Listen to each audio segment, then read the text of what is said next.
बन गए, लेकिन हम जहाँ रहते हैं वहाँ तो कौन क्या बना। एक आदमी की तरक्की समाज की तरक्की नहीं होती, तरक्की से कहते पूरा समाज मिलकर तरक्की करे।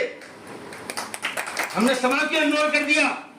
तुम्हारे दुश्मन पर मालूम है कितने स्कूल हैं, कितने स्कूल है, कितने रिजर्व फंड है उसके पास, आप दिखाओ ना तुम्हारे पास क्या है।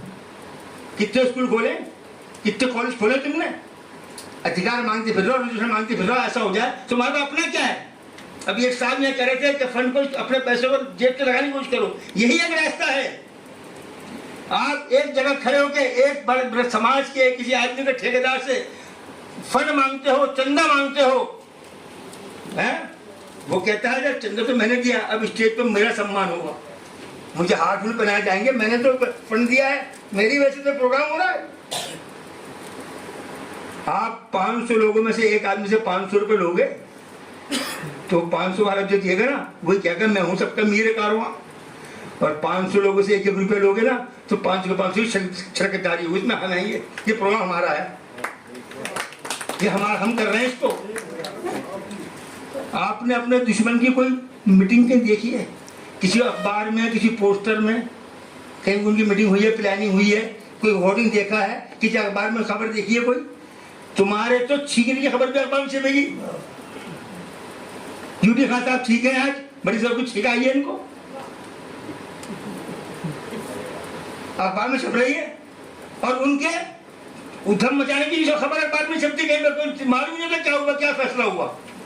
हमारे दोस्त थे तहा खान साहब, वो एक मीटिंग में गए, आपके जो आपके मुकाबले में खड़ा है, मैं नाम लेना चाहता, कहने उनकी मीटिंग में इतना पहुंच गया मैं, तो जाने की किसी को इजाजत नहीं थी अंदर मीटिंग में, हम बाहर ही खड़े रहे। जब वहां से निकले तो उनके हेड से हमने पूछा हाजी क्या फैसला किया आपने। उन्होंने देखा और उन्होंने क्या जवाब दिया मालूम आपको, कहने लगे हमने फैसला किया है कि भगवान का संदेश जो है भगवान के बंदों तक पहुंचाना है, छुट्टी, ये तय किया है। अंदर क्या तय किया कुछ नहीं पता, कुछ नहीं मालूम। इसलिए मेरे दोस्तों, मेरे बुजुर्गों, मैं आपसे दरख्वास्त करता हूं कि जो पैगाम इस मीटिंग का है, बेशक आप गली गली जाइए, यहाँ जितने आदमी बैठे हैं, एक आदमी के साथ बुरा नहीं मानना, सच बड़ा कड़वा होता है। एक आदमी तुम में से जो भी बैठा है उसके साथ 20 घर जुड़े हुए हैं, 20 घर एक आदमी के साथ,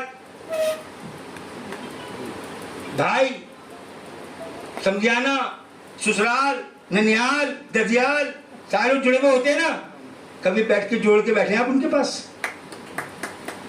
एक आदमी के साथ 50 आदमी गांधी जुड़ गए। हम कभी जोड़ के बैठे हैं उनके साथ, बात करिए हमने कभी जोड़े हम किसी को, हम तो अपने इंडिविजुअल, मैं नेता हूं बस, और बाकी मेरे खानदान में सब बेवकूफ हैं। तो पागल है, किसी को बोलना तो आता नहीं, मैं ही तो नेता हूं बस, अकेला नेता मैं हूं, सब पागल है खानदान में। तो बने समाज बनेगा कहां से। समाज को बनाने के लिए अपने स्कूल खोलो, हम सरकार से मांगना जमीन दे दो, हम समाज हमारा अधिकार देंगे, हमें जमीन चाहिए, हमें जमीन चाहिए। क्यों चाहिए भाई आपको जमीन, अपनी बनाओ ना, अपने समाज में बैठ के तय करो ना, एक फंड तय करो ना, रिजर्व फंड तो तय कर दो। एक जितनी संस्थाएं बनी हुई है, जितनी संस्थाएं तुम्हारे यहाँ बनी हुई है, मैं चैलेंज देके बता रहा हूं आपको, आपकी अपनी संस्थाएं भी होंगी और ये भी संस्था है हमारी। जरा बता रहे कितने रिजर्व फंड है आपके पास, दिखाओ ना, जिसका मुकाबला करने जा रहे हो, जिसका मुकाबला करते हैं, उसके मुकाबले की चीज तो होनी चाहिए। एक पहलवान को अखाड़े में लड़ा दो तो 100 किलो पहलवान मुकाबले में 90 किलो से लाओगे कम से कम, मुकाबले में खड़े हो तुम भाई। नहीं, ये सब चीजें छोड़ दो, अपने आप को पहचानो, अपनी हैसियत को पहचानो और दुश्मन को पहचानो। मैं आपको ईमानदारी से बता रहा हूं, आपको अपने दुश्मन की पहचान नहीं है, उसके ठिकाने की पहचान नहीं है, उसकी आइडियोलॉजी की पहचान नहीं है। उसकी आइडियोलॉजी क्या है आपको पहचान नहीं है आपकी। हमसे कातिल का ठिकाना नहीं ढूंढा जाता, हमसे कातिल का ठिकाना नहीं ढूंढा जाता। हम बड़ी धूम से बस शोक मना लेते हैं, बड़ा अफसोस हो रहा है। किसको एक करने की बात कर रहे हो, पहले खुद तो एक हो जाओ, खुद तो एक हो जाओ और एक होके देखो फिर आपको पता चलेगा कोई आपको क्या बिगाड़ लेगा।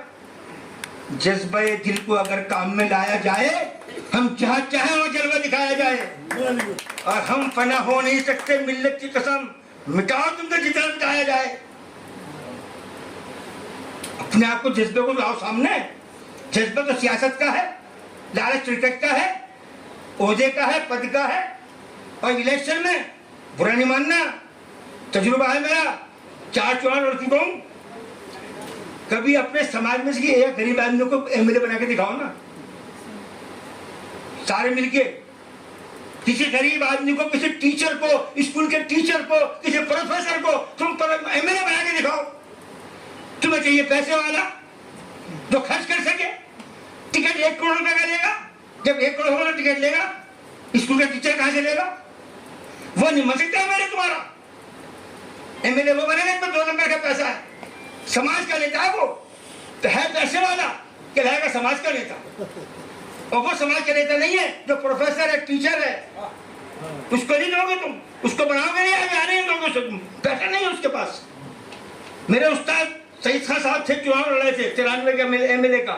वहां लोगों ने कहा अरे ये बहुत बढ़िया आदमी है, पूरी दिल्ली में इससे ज्यादा ईमानदार, इससे ज्यादा काबिल, इससे ज्यादा सलाहियत वाला कोई आदमी चुनाव नहीं लड़ रहा, मगर ये जीतेगा नहीं, पैसे तो है नहीं इसके पास, जीतेगा नहीं, पैसे नहीं है इसके पास। हमने देखा है कैंडिडेट के दफ्तर पर लाइन लगाने वालों की, मेरे पे 50 वोट है, मेरे को 40 वोट है, मेरे पे 50-30 वोट है, मेरा 20 वोट है, लाओ दो, इसका क्या दे रहे हो? है? अपना वोट बेचने वालों, समाज एकता की बात करते हो। सत्ताधारियों निकाल के फेंकने के लिए अपना लालच पहले निकाल के फेंक दो। सत्ता का लालच, पैसे का लालच, ये तो निकाल के फेंको अपने दिल में से। जब सत्ता मिलेगी तब तुम्हें ये सत्ता वाले धारियां से जाएंगे जो तुम्हारे दुश्मन है। 3-4 टीवी डिबेट में बैठा, मैंने सच बोल दिया खड़े होकर वहां पर। तो एक टीवी डिबेट के अंदर उसने कहा एंकर ने कि जनाब आप अभी जाएंगे नहीं यहाँ से। मैं क्यों? कहने लगे बाहर बहुत उधम हो जाए, कुछ लोग आपके खिलाफ नाराबाजी करने वाले, हम आपको सिक्योरिटी देंगे, उससे छुपा के भेजेंगे। मैंने कि इनकी ऐसी की तैसी, मैं ऐसी जाऊंगा, अब पैदल जाऊंगा, गाड़ी से नहीं जाऊंगा। तो सवाल इस बात का है कि अपने अपने गिरबान में झांको सब, और फिर देखे ताकत कैसी मिलेगी। अब्दुल लतीफ आर को आज 40 साल से समाज सेवा के काम में लगे हुए हैं, आदमी वहीं खड़ा है, और इनसे 0 लेवल के आदमी कहां तक पहुंच गए मैं जानता हूं। नाटक हो रहे हैं, ड्रामाबाजी हो रही है, सत्ता का खेल, और सत्ता के खेल का तुम्हें चाट लगा दी गई। जिस समाज को सत्ता की चाट लग जाए वो समाज गुलाम बन के रहेगा, कभी सत्ता में आ नहीं सकता। सत्ता में वो आएगा जो सामने वालों सत्ता से निकाल के फेंकने की बात करेगा। हमने क्या करा अपने समाज के अंदर, हम पूरे देश में स्कूल खोलेंगे, तो हमें मालूम होगा दुश्मन के कितने स्कूल हैं। बगैर स्कूल खोले आप जा सकते। देश का कानून है RTE, राइट टू एजुकेशन। आपको मालूम है इस देश में तालीम के लिए क्या हो रहा है? प्राइवेट स्कूल किस तरह लूट रहे हैं, कितना पैसे दिया जा रहा है एडमिशन के लिए, कानून में कहा है ये? तालीम कारोबार बना दी गई तुम्हारे सामने बैठे हुए, और तुम तरक्की करोगे? एक लफ्ज किसी सामाजिक नेता की तरफ से, किसी दलित नेता की तरफ से, ओबीसी नेता की तरफ से एक आवाज नहीं है कि क्या हो रहा है। कोई खड़ा नहीं होता, एक आवाज नहीं है कहीं से भी। राइट टू एजुकेशन क्या कह रहा है? तालीम कहां से करना है, बच्चे का जन्मसिद्ध अधिकार है, फंडामेंटल राइट है, कानून कह रहा है। लेकिन पढ़ाएंगे माँ बाप, सरकार की कोई जिम्मेदारी नहीं पढ़ाने की। कहीं भी दो, पैसा दो, एडमिशन में लाखों रुपया दो, फीस 2 हज़ारों रुपया महीने की, पढ़ाने जब जान है, दम है तो पढ़ा लो, तो कोई बात नहीं। पर ये हमारा हाल है। इसलिए शिक्षा को अपने लिए मजबूती बनाओ, और अपने यहाँ रिजर्व फंड कायम करो। हर आदमी की जिम्मेदारी है, समाज के हर आदमी की, चाहे 50 का संगठन हो, 100 का संगठन हो, उसमें फंड दे हर आदमी जो उसका मेंबर है। तब आपका समाज खड़ा होगा, तब आपका समाज ताकत हासिल करेगा, तब पता चलेगा कि सबकी राय है इसके अंदर। अब तो एक की चलती है जिसके जेब से नोट जा रहा है, एक जिसको नेता बना दिया, अब उसको सलाम करना है बस, क्योंकि नेता हमने उसको बना दिया है, सौदा कहीं भी करे वो। इसलिए दलित मुस्लिम एकता, दलित सिख एकता, सिख ईसाई एकता, सिख मुस्लिम एकता, दलित मुस्लिम सबके साथ एकता ये बनेगी तो सत्ताधारी जाएंगे, वरना ये 6% को तुम गालियां बकते रहो, वो तुम उलझा के रखेंगे और अपने मजे लेते रहो, सब एक दूसरे को बुरा भला कहते रहोगे। मुंतशिर है यहाँ शिराज है अरबाब वफा, मुंतशिर है विभाजित, यहाँ शिराज है अरबाब वफा। देख ली तेरी अंजुमन आराएगी, कितने लोग जुड़े बैठे हो तुम लोग, एकता एकता की बात करते हो, अपने घरों में एकता नहीं, खानदान में एकता नहीं, कोई हम विचार नहीं, हम ख्याल नहीं, एकता एकता की बात कर रहे हो। किसको एकता कर रहे हो भाई? मुझसे क्यों एकता कर रहे हो? अपने घर में तो एकता कर लो पहले। भाई का भाई से झगड़ा है, कोई किसी को बर्दाश्त करने तैयार नहीं है। मैंने देखा है और आपने भी देखा होगा, सबूत दे रहा हूं, सत्ता किस तरह बांटती है। संध्या खान्ना को देखा था ना, 2 पार्टी बड़ा था, एक पार्टी में था, राजस्थान में रहूंगा है, सत्ता ने बांटा था, किसी और ने बांटा था उनको है? सत्ता ही है ना, जिसने विभाजित किया था हर चीजों को। और जो कितनी मिसाल दे सकता हूँ, तो राजस्थान में से यहाँ की मिसाल दे दी मैंने आपको। तो मेरे भाई सत्ता का लालच पैदा मत करो। सत्ताधारियों ने जिन्होंने जुल्म किया आप पे, जिन्होंने आपके साथ नाइंसाफी की है, जिन्होंने आपको इस्तेमाल किया है, आपको उनसे लड़ाई लड़ने के लिए उसके लिए एक हो जाओ। मैं क्या बताऊं मेरा दुश्मन क्या कमाल कर गया, मैं क्या बताऊं मेरा दुश्मन क्या कमाल कर गया, अपने दुश्मन को मारने के लिए मेरा इस्तेमाल कर गया।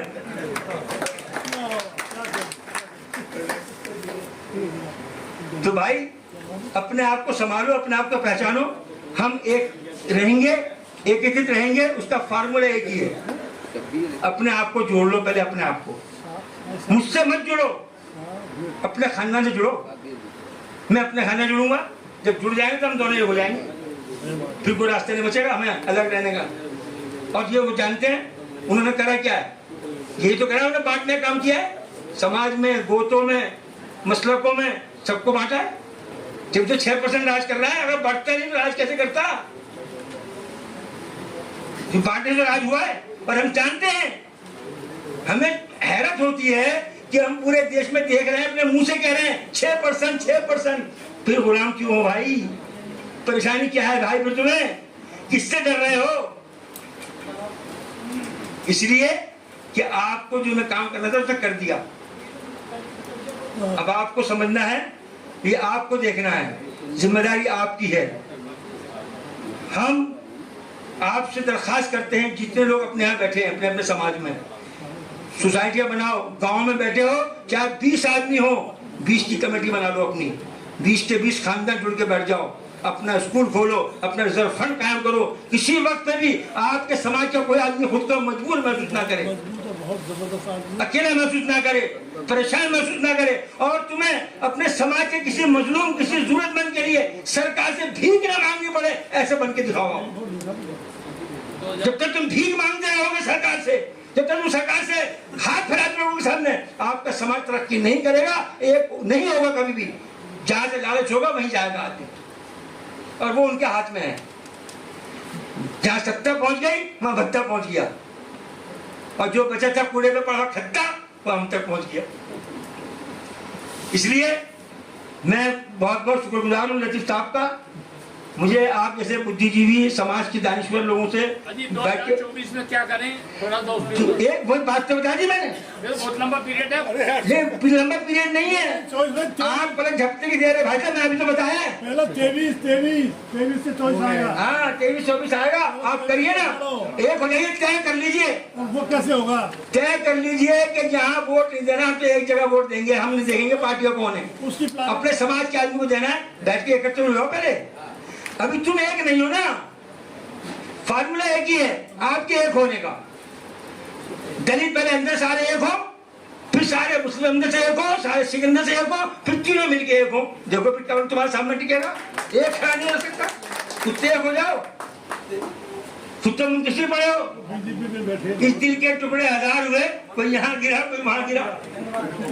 तो इसलिए हमें मिलके बैठना है, मिलके सोचना है जो कहा जाता है, और मिलकर करना पड़ेगा। ये मैं आपको कसम खा के बता रहा हूँ, कोई ताकत नहीं है इनकी, 0% में ताकत नहीं है।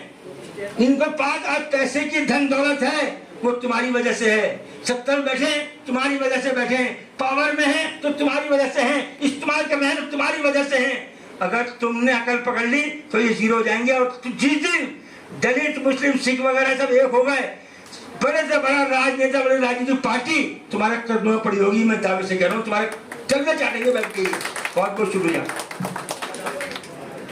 आज के इस ईद मिलन कार्यक्रम में सरदार दया सिंह जी जो राष्ट्रीय संयोजक हैं इस पूरे कार्यक्रम के, वो हमारे बीच में। सरदार जी, आज के इस कार्यक्रम से आप देश को क्या संदेश देना चाहेंगे इस ईद मिलन के कार्यक्रम से? आज हम इसलिए आए ताकि एक तो ईद मिलन का उत्सव था और दूसरा नफ़रत के खिलाफ हम सबको एक होना।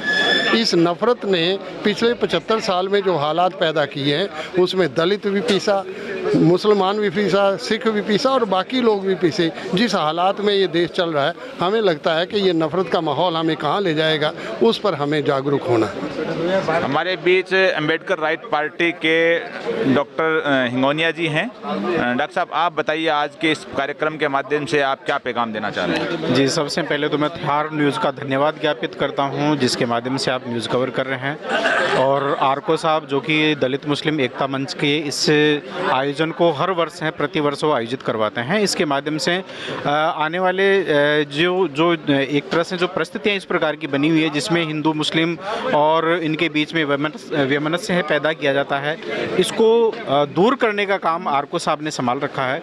इस दृष्टि से ये अपने आप में ये कार्यक्रम बहुत महत्वपूर्ण है और इस प्रकार के कार्यक्रम के आयोजन से निश्चित रूप से समाज में एक सौहार्दपूर्ण मैसेज हो जाता है और एक नई ऊर्जा और सकारात्मक ऊर्जा का संचार होता है। हमारे बीच भरतपुर नगर निगम है, उसके जो मेयर हैं अभिजीत जी। अभिजीत जी, आज के इस कार्यक्रम के माध्यम से आप क्या संदेश दे रहे हैं?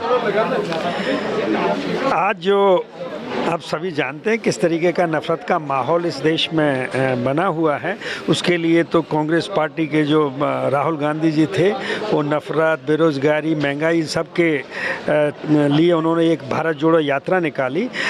ये तकरीबन हर एक व्यक्ति को पता है कि ये काम कौन कर रहा है। एक आरएसएस की विचारधारा है, हिंदुत्व विचारधारा है जो लोगों में धर्म के नाम पर बंटवारा कर रही है। तो आज हम ये हिंदू में से जो दलित कहेंगे, दलित और मुस्लिम एकता के लिए ये प्रयास किया जा रहा है। हमारा ये मानना है कि जो दबे कुचले वर्ग हैं वो इस व्यवस्था से ज़्यादा पीड़ित हैं।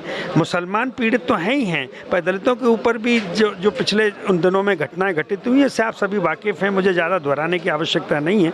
तो कम से कम इसका हम लोग मिलजुल के एक सामना कर सकें, उसकी एकता कायम। ये जो दलितों की, मुसलमानों की जो पीड़ित पक्ष है, इसकी एकता के लिए आप सामाजिक ही प्रयास करेंगे या इसको राजनीतिक प्रयास भी करेंगे एकता के लिए? पहले सामाजिक लेवल पे प्रयास हो तभी तो उसको राजनीतिक में कन्वर्ट कर पाएंगे हम। तो पहले सामाजिक लेवल पे ऐसे किया जा रहा है और उसकी परिणति राजनीतिक रूप से होगी। हमारे बीच जो जन मोर्चा है उसके जो संयोजक हैं केसी घुमरिया जी हैं, जो रिटायर अफसर भी हैं। घुमरिया जी, आज के इस कार्यक्रम के जरिए आप क्या संदेश देना चाह रहे हैं देश को? देखो, ये बहुत ही सुंदर प्रोग्राम था जिसमें दलित मुस्लिम एकता की बात की गई।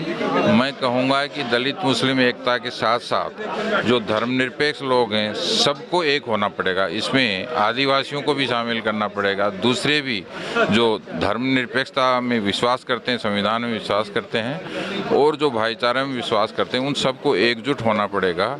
और वो एकजुट होंगे और जो मिथ्या प्रचार और छद्म राष्ट्रवाद और जो है मीडिया के द्वारा जो फेक न्यूज़ फैला करके जो मिसगाइड किया जा रहा है, समाज को बांटा जा रहा है, देश को कमज़ोर किया जा रहा है और जिसके खिलाफ जो है राहुल गांधी जी ने भारत जोड़ो यात्रा निकाली, उसे निश्चय ही एक सकारात्मक सोच और एक आंदोलन शुरू हो चुका है और जनता जगना शुरू हो गई है।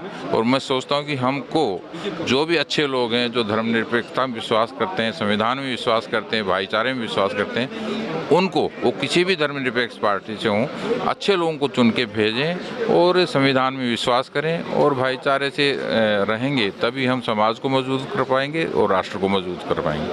जी, थैंक यू। सर, आप आज के इस कार्यक्रम के माध्यम से क्या संदेश देंगे? मैं आज इस कार्यक्रम के माध्यम से ये संदेश देना चाहता हूँ कि मुस्लिम भाइयों ने जो ईद का मिलन समारोह रखा है, सबसे पहले तो मैं उनको इस अवसर पर शुभकामनाएं देता हूँ। और जो दलित, मुस्लिम, सिख, ईसाई सभी समाजों के जो लोकतंत्र में विश्वास करते हैं, संविधान में विश्वास करते हैं, और जिस तरीके से आज संविधान और लोकतंत्र पर कुठाराघात किया जा रहा है, इस सब को देखकर मेरा इस संबंध में मेरा विचार है कि आज हमें दलित, मुस्लिम, सिख, ईसाई और लोकतंत्र में और संविधान में विश्वास करने वाले सभी लोगों को एकजुट होने की आवश्यकता है।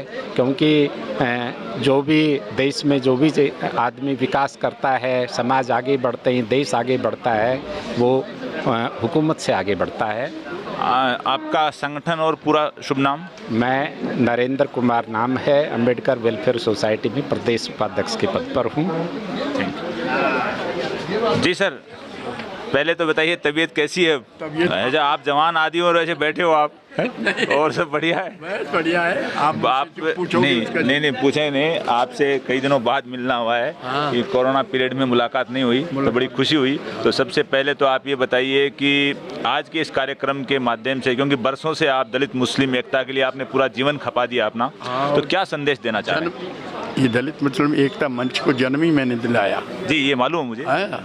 तो अब जो है इसके माध्यम से हम जो प्रयास कर रहे हैं ये है, अब देखिए हमारा तो एक ही उद्देश्य रहा है कि किसी भी तरह से इनका सुधार हो, इनमें एकता हो।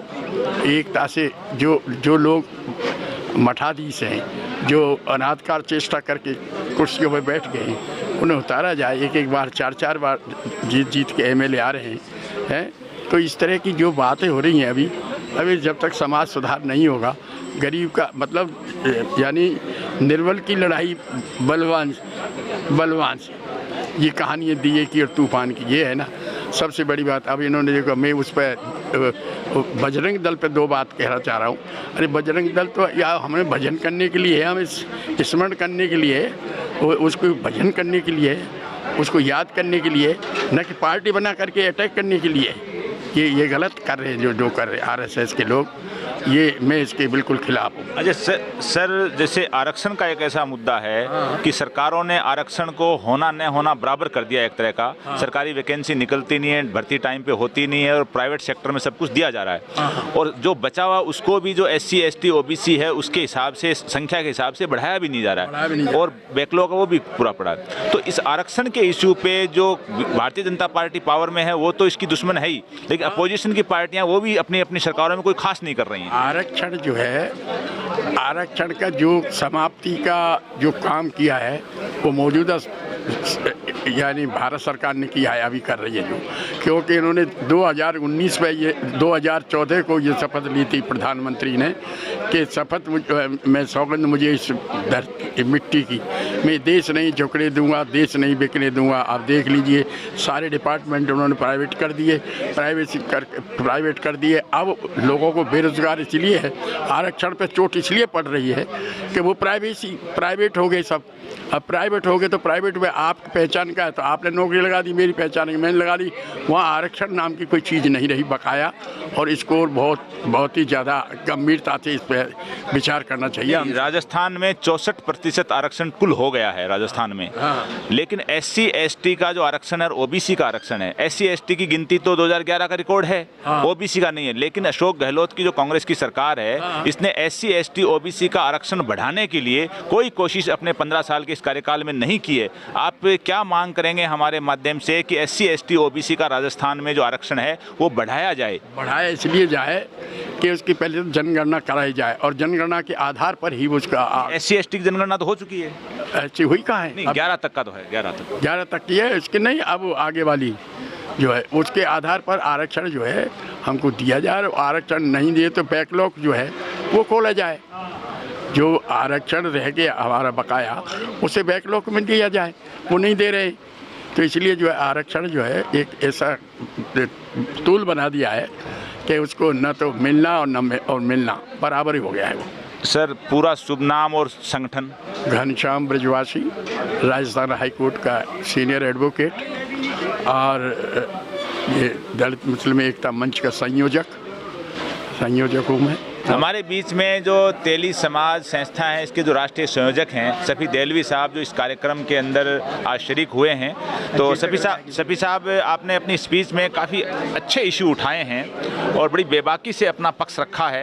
तो आप आज के इस ईद मिलन के माध्यम से और क्या कुछ कहना चाह रहे हैं? देखिए ईद मिलन है, हम आज ईद मिलन था, ये ईद मिलन की वजह, लेकिन हमने हमेशा के लिए दिल मिलन की बात करी है।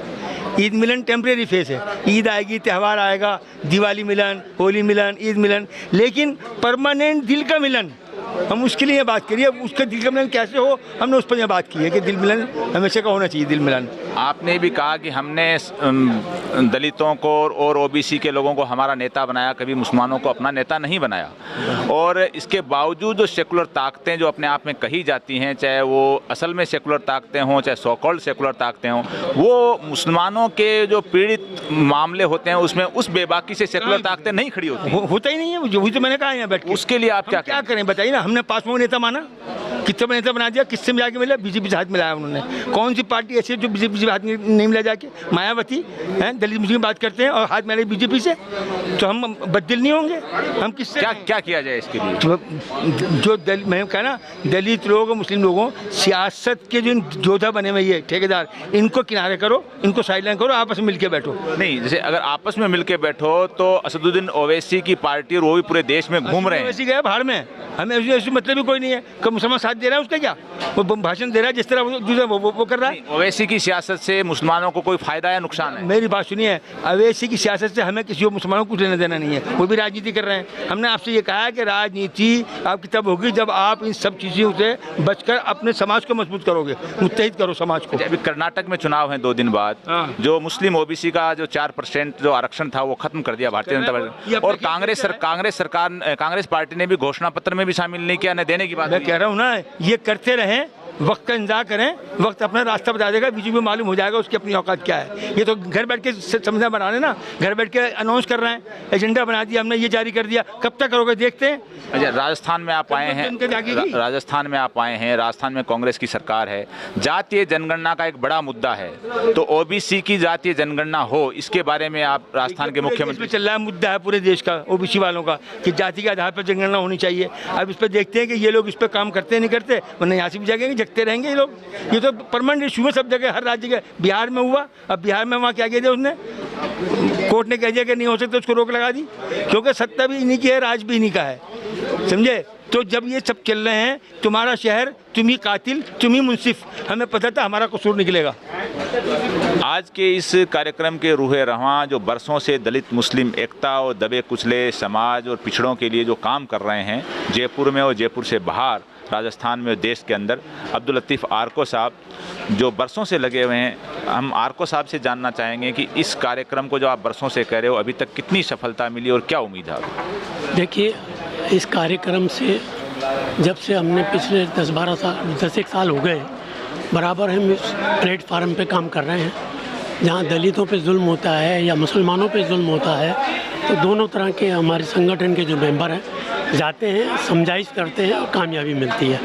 और ये पैगाम आप घर घर पहुंचाने के लिए आज ये फ़ैसला लिया है कि ये काम सिर्फ यहीं तक नहीं होना चाहिए, हमें मोहल्लों और ढाणी और गलियों तक ये बात पहुंचानी चाहिए कि जो लोग हमारा शोषण कर रहे हैं और हम उन्हीं के हाथ मजबूर कर देते हैं, तो हमें समझना पड़ेगा कि कौन हमारा है और कौन हमें बांट करके और हमें प्रलोभन दे के, लालच दे के और राज कर रहा है। जब तक हम ये नहीं समझेंगे, हमारी महिलाएं भी, उन तक भी हमें ये बात पहुंचानी है कि भाई इस से बचना है अगर, तो मौजूदा हालात को समझते हुए ये हिंदू राष्ट्र बनाने जा रहे हैं और नफ़रत फैला रहे हैं, भाई से भाई को लड़ा रहे हैं।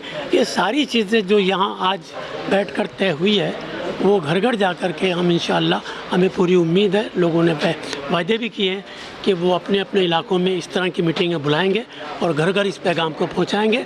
हम उम्मीद करते हैं कि ये जो साल है इलेक्शन का बहुत नज़दीक है, हम इसमें पूरे राजस्थान में कोशिश करेंगे कि ये हमारा पैगाम घर घर जाए।